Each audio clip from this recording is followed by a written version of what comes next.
অভিশপ্ত শয়তান থেকে মহান আল্লাহর নিকট আশ্রয় চাই। সকল প্রশংসা সমগ্র বিশ্বের প্রতিপালক মহান আল্লাহর জন্য।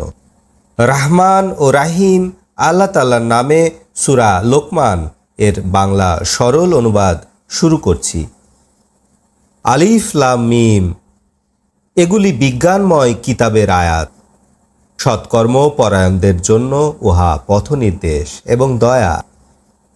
যারা সালাত প্রতিষ্ঠা করে, জাকাত আদায় করে এবং তারা পরকালের উপর দৃঢ় বিশ্বাস রাখে, তারাই তাদের রবের নিকট হতে হেদায়েতের উপর অবিচল রয়েছে এবং তারাই জয়যুক্ত। মানুষের মধ্যে এমন লোক আছে যারা মিথ্যা কাহিনী সংগ্রহ করে।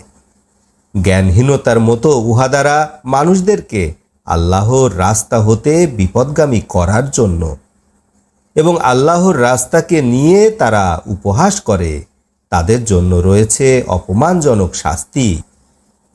যখন তাদের নিকট আমার আয়াতগুলো পাঠ করা হয় তখন তারা অহংকার করে ফিরে যায়। মনে হয় যেন সে শুনতে পায়নি, মনে হয় যেন তার দুটো কানই বধির। তাকে বেদনাদায়ক শাস্তির সুসংবাদ দিন। নিশ্চয় যারা বিশ্বাস করে এবং ভালো কাজ করে তাদের জন্য নিয়ামতে ভরপুর জান্নাত রয়েছে, তথায় তারা অনন্তকাল থাকবে। আল্লাহর প্রতিশ্রুতি সত্য, তিনি পরাক্রমশালী কৌশলী। তিনি আকাশগুলো সৃষ্টি করেছেন খুঁটিবিহীন, যা তোমরা দেখতে পাচ্ছ, এবং পৃথিবীর মধ্যে পাহাড় স্থাপন করেছেন যাতে উহা তোমাদেরকে নিয়ে না নড়ে, এবং ছড়িয়ে দিয়েছেন উহার মধ্যে সব ধরনের প্রাণী। এবং আমি আকাশ হতে পানি বর্ষণ করি এবং সৃষ্টি করি পৃথিবীর মধ্যে সব ধরনের কল্যাণকর উদ্ভিদ। এসব কিছু হচ্ছে আল্লাহর সৃষ্টি। আমাকে দেখাও আল্লাহ ছাড়া অন্যরা কি সৃষ্টি করেছে। বরং জালিমরা স্পষ্ট ভুলের মধ্যে রয়েছে।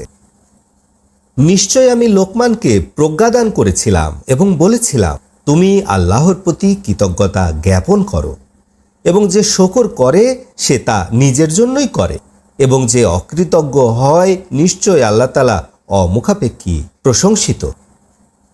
স্মরণীয় ঘটনা, যখন লোকমান তার পুত্রকে বললেন, যখন সে উপদেশ দিচ্ছিলেন, হে ছেলে, আল্লাহর সাথে শরিক করবে না, নিশ্চয় শিরক হচ্ছে বড় জুলুম, এবং আমি মানুষকে তার পিতা মাতার প্রতি সদ্ব্যবহারের নির্দেশ দিয়েছি।